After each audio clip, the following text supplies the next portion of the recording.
നമസ്കാരം, ഞാൻ ഡോക്ടർ നീരാഞ്ജന, സിവാൻ നാച്ചുറൽസിലെ ഹോമിയോപ്പതി ഫിസിഷ്യൻ. ഇന്ന് ഒരുപാട് പേർക്കുള്ള പ്രശ്നമാണ് കൊളസ്ട്രോൾ കൊണ്ടുള്ള ബുദ്ധിമുട്ട്. ഇന്നിപ്പോൾ ഇത് വളരെയധികം കോമൺ ആണ്. ഇപ്പോൾ 20 വയസ്സുള്ള കുട്ടികൾ മുതലേ കൊളസ്ട്രോളിൻ്റെ പ്രശ്നം കണ്ടുവരുന്നുണ്ട്. 20 വയസ്സിന് താഴെയുള്ള ആൾക്കാർക്കും കൊളസ്ട്രോളിൻ്റെ ബുദ്ധിമുട്ടുകൾ കണ്ടുവരുന്നുണ്ട്. കൊളസ്ട്രോൾ ശരിക്കും പറഞ്ഞിട്ടുണ്ടെങ്കിൽ നമ്മുടെ ബോഡിക്ക് ആവശ്യമായിട്ടുള്ള ഘടകം തന്നെയാണ്. നമ്മുടെ ടിഷ്യൂവിൻ്റെ ബിൽഡപ്പിനാണെങ്കിലും ചില കോശങ്ങളുടെ പ്രവർത്തനത്തിനാണെങ്കിലും അതുപോലെ തന്നെ ചില ഹോർമോൺസ് ഉണ്ടാക്കാനാണെന്നുണ്ടെങ്കിലും ബൈലിൻ്റെ പ്രൊഡക്ഷൻസിനാണെന്നുണ്ടെങ്കിലും അതുപോലെ തന്നെ വൈറ്റമിൻ്റെ അബ്സോർഷനൊക്കെ ആവശ്യമായിട്ടുള്ള ഘടകം തന്നെയാണ് കൊളസ്ട്രോൾ. പക്ഷേ ഇത് ഒരു ലെവലിൽ കഴിഞ്ഞ് കഴിഞ്ഞിട്ടുണ്ടെങ്കിൽ അപകടകാരിയാണ്. ഇപ്പോൾ നോർമൽ കൊളസ്ട്രോളിൻ്റെ അളവെന്ന് പറയുന്നത് എപ്പോഴും ഒരു 200-250 ഇടയിൽ വരുന്നതായിരിക്കും കുറച്ചും കൂടി നല്ലത്. 200 താഴെയാണ് ഉത്തമം. ഇപ്പോൾ 250 വരെയാണെന്നുണ്ടെങ്കിൽ നമുക്ക് ഡയറ്റും കാര്യങ്ങളൊക്കെ നോക്കിയിട്ട് ഒരു പരിധി വരെ കൺട്രോൾ ചെയ്യാൻ സാധിക്കും. അപ്പോൾ കൊളസ്ട്രോളൊക്കെ നമ്മൾ ചെക്ക് ചെയ്യാൻ പോകുമ്പോൾ ഏറ്റവും നല്ലത് ഒരു 12 മണിക്കൂർ ഫാസ്റ്റിങ്ങിൽ ഇരുന്നിട്ട് ചെക്ക് ചെയ്യുന്നതായിരിക്കും. ആ സമയത്ത് നമുക്ക് എന്തെങ്കിലും റെസ്പിറേറ്ററി കംപ്ലയിൻറ്റ്സ്, അതായത് കഫക്കെട്ടോ ജലദോഷമോ അല്ലെങ്കിൽ വേറെ എന്തെങ്കിലും ചുമ പോലത്തെ ബുദ്ധിമുട്ടുകളും കാര്യങ്ങളൊക്കെ ഉണ്ടെങ്കിൽ ആ സമയത്ത് നിങ്ങൾ ചെക്ക് ചെയ്യാതിരിക്കും നല്ലത്. അതുപോലെ തന്നെയാണ് നമ്മൾ മദ്യപിച്ചിട്ടോ പുക വലിച്ചിട്ടോ കൊളസ്ട്രോൾ ചെക്ക് ചെയ്യാതിരിക്കും കുറച്ചും കൂടി നല്ലത്. നമ്മൾ കൊളസ്ട്രോൾ ചെക്ക് ചെയ്യുന്ന സമയത്ത് ആ റിസൾട്ട് കിട്ടുമ്പോൾ നമ്മൾ കണ്ടിട്ടുണ്ടാവും. ഇപ്പോൾ പ്രത്യേകിച്ച് ലിപ്പിഡ് പ്രൊഫൈലൊക്കെ ചെക്ക് ചെയ്യുന്ന സമയത്താണെങ്കിൽ അതിൽ ട്രൈഗ്ലിസറൈഡ്സ് ഉണ്ടാവും. പിന്നെ ട്രൈഗ്ലിസറൈഡ്സ് ഒക്കെ ചെക്ക് ചെയ്യുമ്പോൾ എപ്പോഴും ഒരു 150 താഴെ നിൽക്കുന്നതായിരിക്കും നല്ലത്. കാരണം ട്രൈഗ്ലിസറൈഡ്സ് ഒക്കെ ചീത്ത കൊളസ്ട്രോൾ തന്നെയാണ്. അതുപോലെ തന്നെയാണ് എൽ ഡി എല്ലും ചീത്ത കൊളസ്ട്രോൾ തന്നെയാണ്. അതുപോലെ 130 താഴെ നിൽക്കണം. പിന്നെ വി എൽ ഡി എൽ എന്ന് പറയുമ്പോൾ 25 താഴെ നിൽക്കുന്നതായിരിക്കും ഉത്തമം. പിന്നെ എച്ച് ഡി എൽ ആണ് നമ്മൾക്ക് ബോഡിക്ക് ഏറ്റവും നല്ല കൊളസ്ട്രോൾ. നമ്മുടെ ഹൃദയത്തിനെ ആണെങ്കിലും ഹൃദയത്തിൻ്റെ പേശികളൊക്കെ സംരക്ഷിക്കാൻ വേണ്ടിയിട്ട് ഒരുപാട് ഹെൽപ്പ് ചെയ്യുന്ന ഒന്നാണ് എച്ച് ഡി എൽ. അതുപോലെ തന്നെ എച്ച് ഡി എൽ എപ്പോഴും ഒരു 60 താഴെയെങ്കിലും വേണം. ഇപ്പോൾ 60 താഴെ ഇല്ലെങ്കിൽ 40 താഴെ വരെ നിൽക്കുന്നതാണ് ഉത്തമം. കാരണം നമ്മളുടെ ഹൃദയത്തിനാണെങ്കിലും ഹൃദയ പേശികളൊക്കെ ആണെന്നുണ്ടെങ്കിലും സംരക്ഷിക്കാൻ വേണ്ടിയിട്ട് വലിയൊരു പങ്ക് വഹിക്കുന്ന ഒന്നാണ് എച്ച് ഡി എൽ. അപ്പോൾ എച്ച് ഡി എൽ കൊളസ്ട്രോൾ 40 കുറയാതിരിക്കുന്നതായിരിക്കും കുറച്ചും കൂടെ നല്ലത്. അപ്പോൾ 60 മുകളിൽ ഇല്ലെങ്കിൽ നിങ്ങൾ 40 അല്ലെങ്കിൽ 40 ഒരു ഏകദേശം അടുത്തുള്ള റേഞ്ചിൽ വരെയെങ്കിലും എത്തിക്കാൻ വേണ്ടിയിട്ട് നോക്കേണ്ടതാണ്. അപ്പോൾ എന്തൊക്കെ കാരണങ്ങൾ കൊണ്ടാണ് കൊളസ്ട്രോൾ കൂടുന്നതെന്ന് വെച്ചിട്ടുണ്ടെങ്കിൽ ഒന്ന് പ്രധാന കാരണം പറയുകയാണെങ്കിൽ നമ്മുടെ ഭക്ഷണ രീതി തന്നെയാണ്. കാരണം കൊളസ്ട്രോൾ എന്നൊക്കെ പറയുന്നത് ഒരു ജീവിതശൈലി രോഗമായിട്ട് തന്നെ നമുക്ക് കണക്ക് കൂട്ടാം. നമ്മൾ ധാരാളമായിട്ട് സ്ഥിരമായിട്ട് പുറത്തുനിന്ന് എപ്പോഴും ഓയിലി ഫുഡാണെങ്കിലും ജങ്ക് ഫുഡാണെങ്കിലും ഫ്രൈഡ് ഫുഡാണെങ്കിലും അതുപോലെ തന്നെ റെഡ് മീറ്റൊക്കെ സ്ഥിരമായിട്ട് കഴിക്കുന്ന ആൾക്കാരാണെങ്കിൽ, ഇപ്പോൾ നമ്മുടെ വീട്ടിൽ തന്നെ ആണെന്നുണ്ടെങ്കിലും റെഡ് മീറ്റൊക്കെ സ്ഥിരമായിട്ട്, ഇപ്പോൾ ബീഫ് പോർക്ക് മട്ടനൊക്കെ സ്ഥിരമായിട്ട് കഴിക്കുന്ന ആൾക്കാരാണെങ്കിലും അതുപോലെ തന്നെ എന്നും എല്ലാ ദിവസവും എണ്ണക്കടികളൊക്കെ സ്ഥിരമായിട്ട് കഴിക്കുന്ന ആൾക്കാരാണെങ്കിലും ഒക്കെ നമുക്ക് കൊളസ്ട്രോളിൻ്റെ അളവ് കൂടാവുന്നതാണ്. പിന്നത്തെ ഒരു കാര്യം നോക്കിക്കഴിഞ്ഞിട്ടുണ്ടെങ്കിൽ ഇപ്പോൾ പാരമ്പര്യമായിട്ട് നമുക്ക് കൊളസ്ട്രോൾ വരാൻ സാധ്യതയുണ്ടെങ്കിൽ ഇപ്പോൾ ഒരു ആൾക്കാരിലൊക്കെ കൊളസ്ട്രോളിൻ്റെ അളവ് കൂടി വരുന്നതായിട്ട് കാണുന്നുണ്ട്. പിന്നെ നമുക്ക് എന്തെങ്കിലും ലിവർ കംപ്ലയിൻറ്റ്സ് ഉണ്ടെങ്കിൽ, പിന്നെ അമിതമായിട്ടുള്ള വണ്ണം ഉണ്ടെങ്കിൽ, പിന്നെ ടൈപ്പ് 2 ഡയബറ്റീസ് ഉള്ളവർക്കൊക്കെ കൊളസ്ട്രോളിൻ്റെ അളവ് കൂടി വരുന്നുണ്ട്. അപ്പോൾ നമ്മൾ കൊളസ്ട്രോൾ കൺട്രോൾ ചെയ്യാൻ വേണ്ടിയിട്ട് നമ്മൾ ആദ്യം തന്നെ ചെയ്യേണ്ട കാര്യം എന്താണെന്ന് വെച്ചിട്ടുണ്ടെങ്കിൽ നമ്മുടെ ഭക്ഷണം തന്നെയാണ്. കഴിയുന്ന നമ്മുടെ ഭക്ഷണവും അതുപോലെ തന്നെ ദിനചര്യത്തിൽ വരുന്ന കുറേ മാറ്റങ്ങളും കാരണങ്ങളും കൊണ്ടൊക്കെ നമുക്ക് ഒരു പരിധി വരെ കൊളസ്ട്രോളിനെ കുറച്ച് നിർത്താൻ സാധിക്കുന്നുണ്ട്. ഇപ്പോൾ ട്രൈഗ്ലിസറൈഡ്സിനെ കുറിച്ച് പറയുകയാണെന്നുണ്ടെങ്കിൽ ട്രൈഗ്ലിസറൈഡ്സ് ഞാൻ പറഞ്ഞ പോലെ തന്നെ എപ്പോഴും ഒരു 150 താഴെ വേണം നിൽക്കാൻ വേണ്ടിയിട്ട്. നമ്മുടെ രക്തത്തിലെ കൊഴുപ്പെന്ന് പറയുന്നത് രക്തത്തിലെ കോശങ്ങളുടെ ഏറ്റവും ചെറിയ കണികകളാണ്. അതുകൊണ്ട് തന്നെ നമ്മളുടെ കോശങ്ങൾക്ക് വേണ്ടിയിട്ടുള്ള എനർജിയും കാര്യങ്ങളൊക്കെ തരാൻ വേണ്ടിയിട്ട് ട്രൈഗ്ലിസറൈഡ്സ് വലിയൊരു പങ്ക് വഹിക്കുന്നുണ്ട്. പക്ഷേ ഇത് ഒരുപാട് എനർജി കൂടി കഴിഞ്ഞിട്ടുണ്ടെങ്കിൽ ഇതൊരു കൊഴുപ്പ് രൂപത്തിലേക്കായിരിക്കും കൺവേർട്ട് ആവുക. അങ്ങനെ കൊഴുപ്പ് രൂപത്തിലേക്ക് മാറിക്കഴിഞ്ഞിട്ടുണ്ടെങ്കിൽ നമ്മുടെ ബ്ലഡിലൊക്കെ വന്ന് അടിയാനും രക്തക്കൊഴലുകൾ വന്ന് അടിയാനും ഹാർട്ട് കംപ്ലയിൻറ്റ്സോ സ്ട്രോക്കോ പോലത്തെ ബുദ്ധിമുട്ടും കാര്യങ്ങളൊക്കെ ഉണ്ടാകാനുള്ള സാധ്യത കൂടുതലാണ്. അപ്പോൾ ട്രൈഗ്ലിസറൈഡ്സ് ഒക്കെ കൂടി കഴിഞ്ഞിട്ടുണ്ടെങ്കിൽ ഭാവിയിലേക്ക് നമുക്ക് എന്തെങ്കിലും സ്ട്രോക്ക് അല്ലെങ്കിൽ ബ്ലോക്ക് പോലത്തെ കാര്യങ്ങളൊക്കെ വന്നേക്കാം. അപ്പോൾ പ്രത്യേകിച്ച് നമ്മൾ ഹാർട്ട് റിലേറ്റഡ് ആയിട്ട് എന്തെങ്കിലും കംപ്ലയിൻറ്റ്സും കാര്യങ്ങളുള്ള ആൾക്കാരാണെങ്കിൽ, സ്ഥിരമായിട്ട് ഇതുപോലെ എന്തെങ്കിലും മരുന്നും കാര്യങ്ങളും കഴിക്കുന്ന ആൾക്കാരാണെങ്കിൽ അവരുടെ ട്രൈഗ്ലിസറൈഡ്സ് 130 താഴെ തന്നെ നിർത്തണം.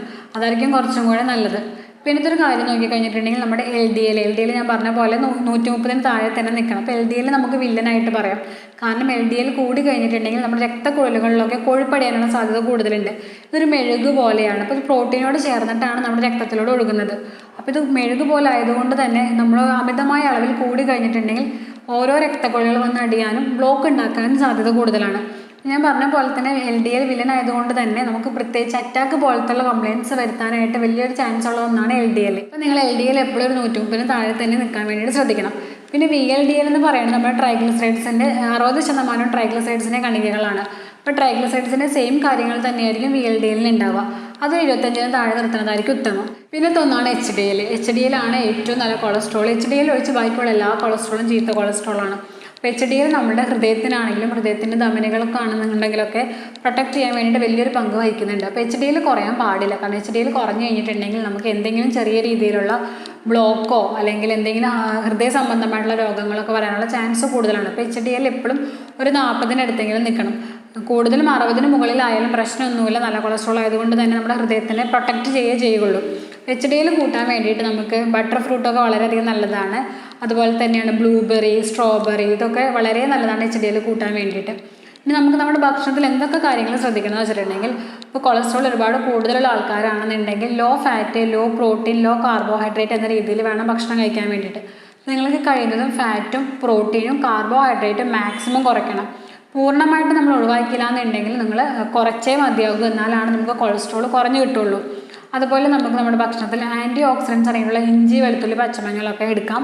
പിന്നെ നമുക്ക് ശ്രദ്ധിക്കാവുന്ന കാര്യമാണ് നാരടങ്ങിയിട്ടുള്ള ഭക്ഷണങ്ങളും കഴിക്കാം, ഇലക്കറികൾ കഴിക്കാം. പിന്നെ നമ്മൾ നോൺ വെജ് ഒക്കെ കഴിക്കുമ്പോൾ കറി വെച്ച് വേണം കഴിക്കാൻ വേണ്ടിയിട്ട്. വറുത്തതും പൊരിച്ചതും കഴിക്കാതെ കറി വെച്ച് കഴിക്കുന്നതായിരിക്കും ഉത്തമം. അതുപോലെ റെഡ് മീറ്റ് നിങ്ങൾക്ക് കഴിയുന്നത്ര ഒഴിവാക്കുന്നതായിരിക്കും നല്ലത്. ബീഫ്, പോർക്ക്, മട്ടൺ, അതുപോലെ തന്നെ താറാവൊക്കെ നിങ്ങൾ മാക്സിമം കുറയ്ക്കണം. അതുപോലെ തന്നെയാണ് ഓർഗൻ മീറ്റും നിങ്ങൾ മാക്സിമം കുറയ്ക്കണം. അതുപോലെ ഇപ്പോൾ അമിതമായിട്ടുള്ള വണ്ണം കാര്യങ്ങളൊക്കെ ഉണ്ടെങ്കിൽ നമുക്ക് രാത്രിത്തെ ഭക്ഷണം ഫ്രൂട്ട്സ് ആക്കാം. ഫ്രൂട്ട്സ് കഴിക്കുമ്പോൾ നിങ്ങൾ കട്ട് ചെയ്ത് കഴിച്ചാൽ മതി, ജ്യൂസാക്കി കഴിക്കേണ്ട കാര്യമില്ല.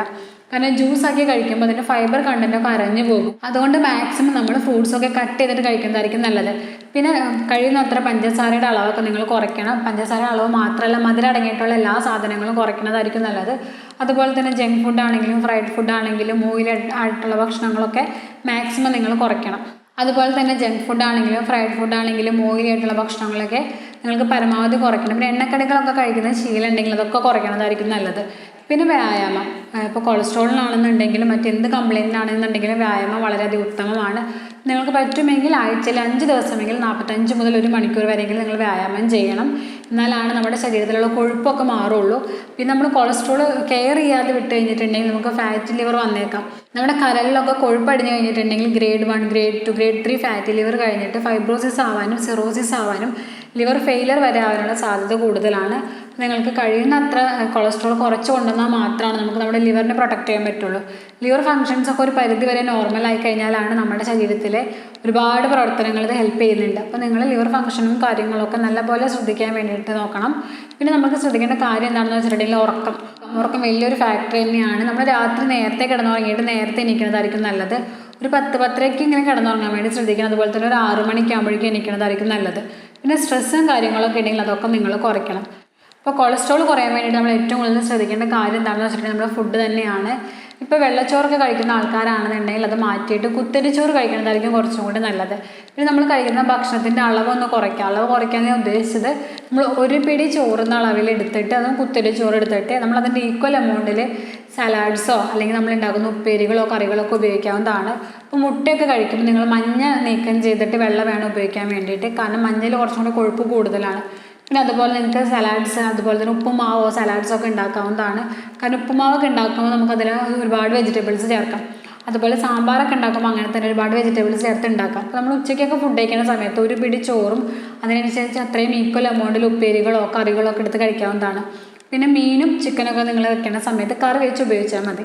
അപ്പോൾ ഇത്രയും കാര്യങ്ങൾ നിങ്ങൾ ശ്രദ്ധിച്ചിട്ടുണ്ടെങ്കിൽ ഒരു പരിധി വരെ നമുക്ക് കൊളസ്ട്രോളിനെ കുറച്ചുകൊണ്ടാൻ സാധിക്കും. ഒരു ലെവൽ കൂടി കഴിഞ്ഞിട്ടുണ്ടെങ്കിൽ നമ്മൾ അതിന് വേണ്ട മെഡിസിൻസും കാര്യങ്ങളും എടുത്തേ പറ്റുള്ളൂ.